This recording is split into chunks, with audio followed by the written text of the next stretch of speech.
So this talk is really about those enculturated experiences of our lives and in all of our lives and what we take from those enculturated experiences, those ones that we learn from our families and from birth.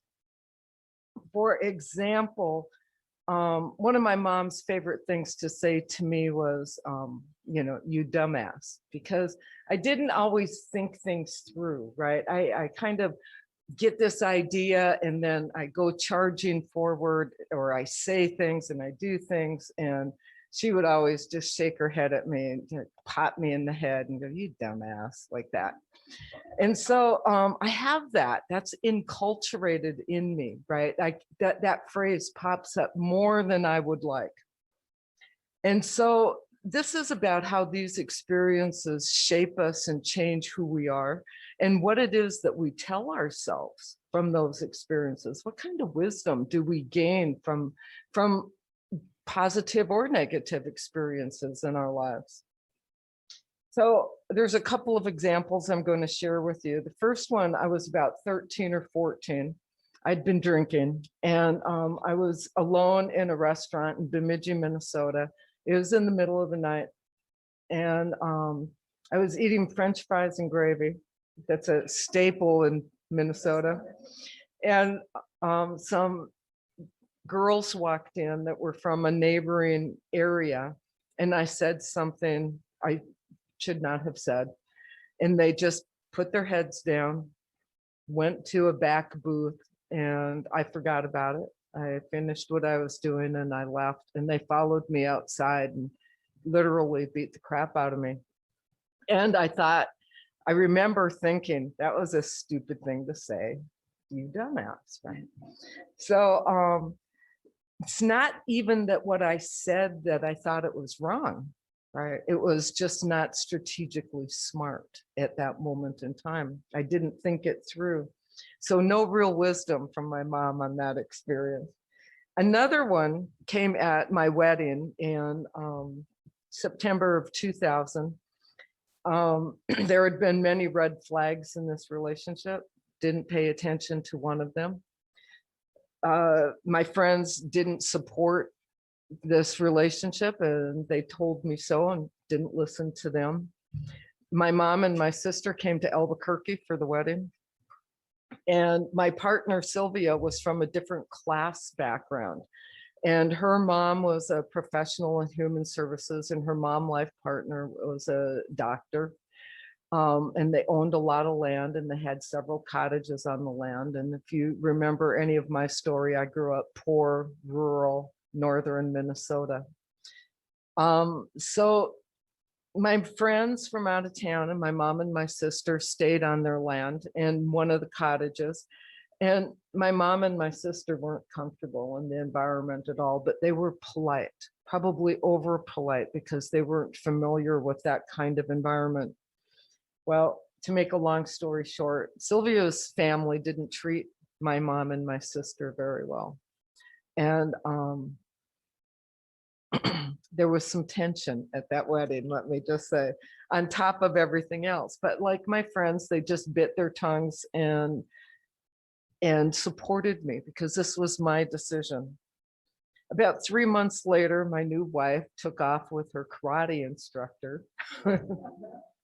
And my mom said, with some bitterness, my mom said, "Well, she is her mother's daughter." And at the time, I thought that phrase was brilliant, because her mom hadn't treated me well. She didn't treat my family well. And it really did help me get through that relationship. Now, remember, I'm not a victim in any of this, right? Remember my previous story of saying inappropriate things. So it wasn't until after my mom had passed that I realized what she said. Well, she is her mother's daughter. And I was like, that's not only true of Sylvia, right? I'm my mother's daughter too. And although by the time of that ceremony, I was a successful professional in my field, you insulted my family, and I just reverted back. I was a scrappy, dirty fighter back then. And I was my mother's daughter. And somewhat, of that phrase that she used. I just didn't think things through. I always went with what I felt like was my heart. So again, no real imparted wisdom here either. But this is what I learned from all the people I have run with throughout my life. That regardless of race, ethnicity, or class, all of us are equally damaged, right? Or wounded. And what that does is that it's a learned skill. And many times we learn those survival skills without any concept of mutual reciprocity to people in our lives. We just do what we do without thinking it through, regardless of how it affects others. So this has been a valuable lesson, and one that's guided me on my kind of mountainous, somewhat curvy path. But we all live at the level of our awareness at any given time. So there's 3 pieces of wisdom I find myself reflecting on during these times. The first one is the 4 Agreements by Don Miguel Ruiz, right? We all know them. Be impeccable with your word. Don't take anything personally. Don't make assumptions, and always do your best. I reflect on those, and I look at who I am today, and I know that I don't follow those guidelines. I know that I might try my best, but I still frequently seem to need more experiences to drive those points home, because they don't just float to my, when I'm talking with someone, I don't think, be impeccable with your word, be impeccable with your word, right? I don't think, don't take it personally, don't take it personally. I don't have them ingrained. It wasn't an enculturated thing. Sometimes they seem very unattainable to me, kind of floaty. But there's another one that I like a lot. It's called The 5 Points of Power by a gentleman called Tolly Burkan, B-U-R-K-A-N. They're not as lofty, they're more straightforward. And he says, speak the truth. Mostly I do. Sometimes I still struggle. I thought you were asking a question. I was like, yeah, Susan.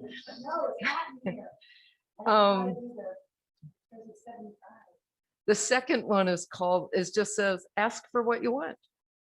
Simply ask for what you want. Mostly I do. And when I do, I find I often get it, right? Sometimes I don't, but if I just ask for it, I might. But I really found that asking for what I want reflects on my level of self-worth and self-efficacy as well. Keep your agreements. If you agree to something, keep it. If you've agreed to speak here, then show up and show up. I believe I do 95 to 97% of the time, but there's always those times where I don't think something through. And I am like, why did I agree to do that at that time on that day? Which really goes back to number 1, right? Just speak your truth. The 4th one is take responsibility for your experiences. I have no problem with taking responsibility for my experiences at this point in my life. My problem is that I often try to take responsibility for other people's experiences as well. And I'm working on that, just doing what I do for me. And the 5th one is associate with like-minded people. Very straightforward, these 5 things. This is where I have encountered a problem. I thought that I associated with like-minded people. And then I found that not in the overall picture is that true. And I'm not talking about people of faith when we congregate here and we're having a good time. I'm talking about those people that we're very close to, that we believe are close to us and love and support us in our lives.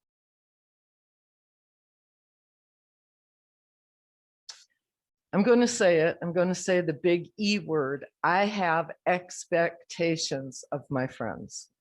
I do.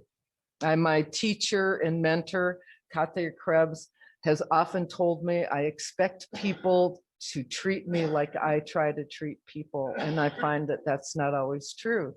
So this was a hard lesson. I do not always meet other people's expectations of me, and they fall short of my own, of them. But when there are red flags and I'm agitated or I'm angry and I don't pay attention to those red flags, this is where the problem pops in. A close friend of mine said the other day, we were talking about prepping this talk, and she said, oh my God, I have a whole warehouse of red flags, a whole warehouse. And I thought, I've got several trailers of red flags, maybe a whole train of red flags for sure in my life. So but this is what happens with us. We just keep on. We're forgiving, we're loving, we want to be supportive at our own expense. And this is a piece of wisdom I recently gained. We just keep on, and we keep on going until it dissipates or it blows up. Finding that line is a piece of inner wisdom for each one of us. And at this point in my life and over my life, I've changed my playgrounds and my friends many times. And I thought that right now it was different.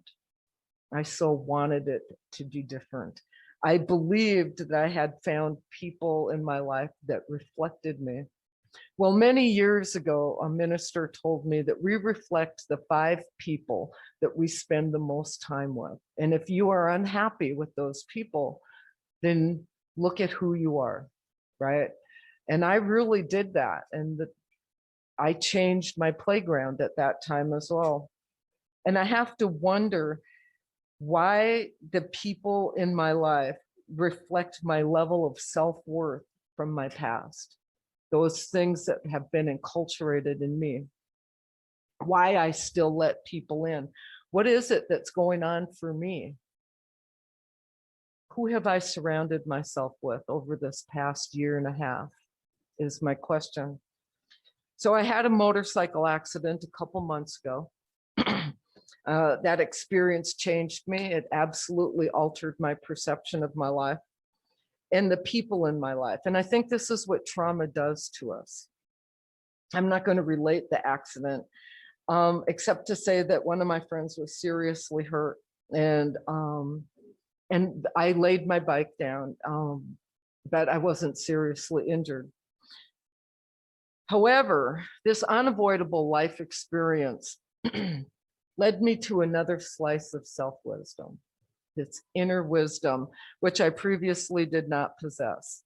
I believe a friend is someone who has the ability to listen to the hard stuff, to not edit your story.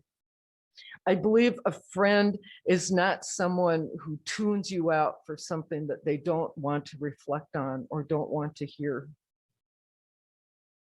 I believe a friend is someone without judgment, and someone without a my story response. Someone with the ability to hold another person's pain and emotional lability with gentleness and love. A friend is a person who has an ability to be present and follow up with someone that they say that they love. A friend is someone who shares mutual regard for emotional well-being. This is my new definition of friendship. And what I found with this experience of my motorcycle accident was a staggering lack of reciprocity from the people in my lives, and it broke my heart. People I feel like I have listened to and supported, people I just assumed would empathize, would call me to check in, would come to the hospital, would pray with me. Or for my friend who was in the hospital as well, did none of these things. None of these things. And I want to be clear, honestly, this is not everybody in my life. These are people that I've spent a lot of time with over the last couple of years.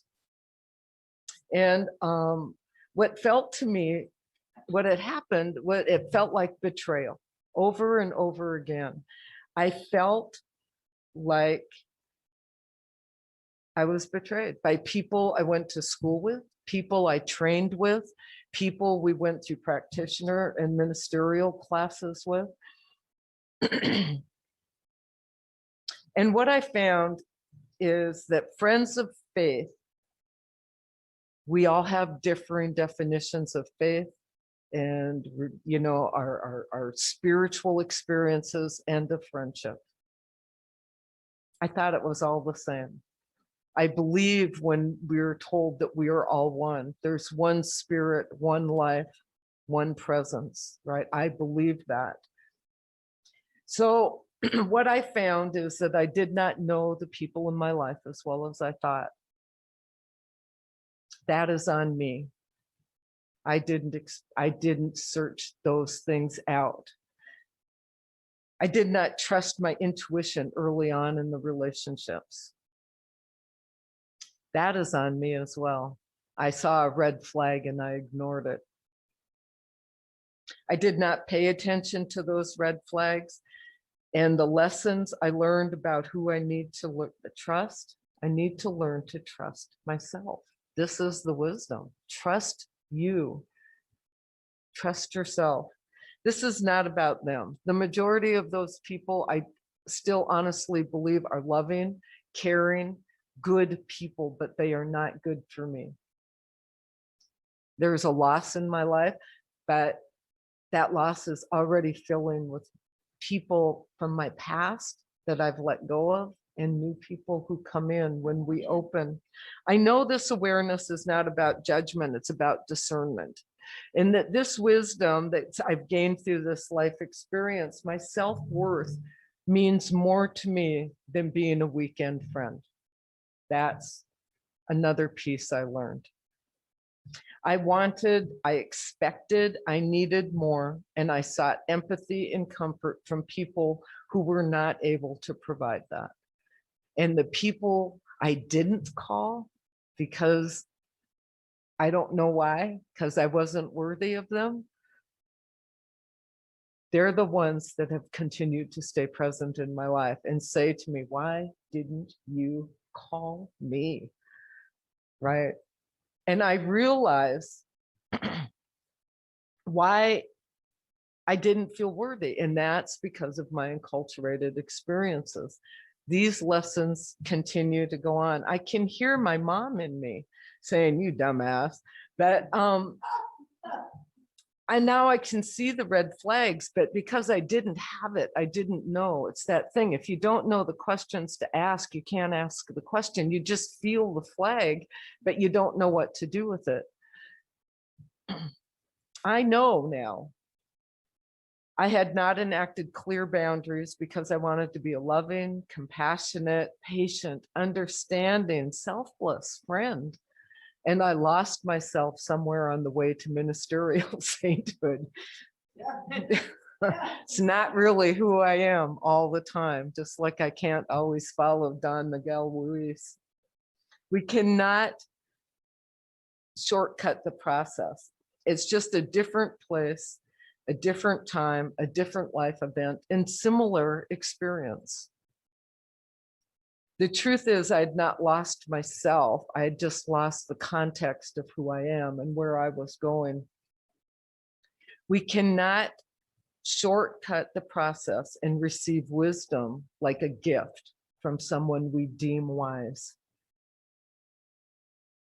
When we read or hear something that speaks to us or that resonates with our being, it's because it resonates with an enculturated experience. It's something that we already know and that's already familiar to us. That's why it speaks so loudly and we go, wow, that makes so much sense now. Mark Nepo in 10,000 Ways to Listen says, true wisdom comes from redirecting your thoughts or pain back to your innate resources. I interpret innate resources as faith. Regardless of the experience, with faith, you can survive any experience in this world. Learning our wisdom is as fundamental as breathing. But to engage in this profound undertaking, we must, as Mark Nepo writes, make a commitment to listen with all our senses and all our being. We must listen to nature, we must listen to others, and most importantly, we must listen to ourselves.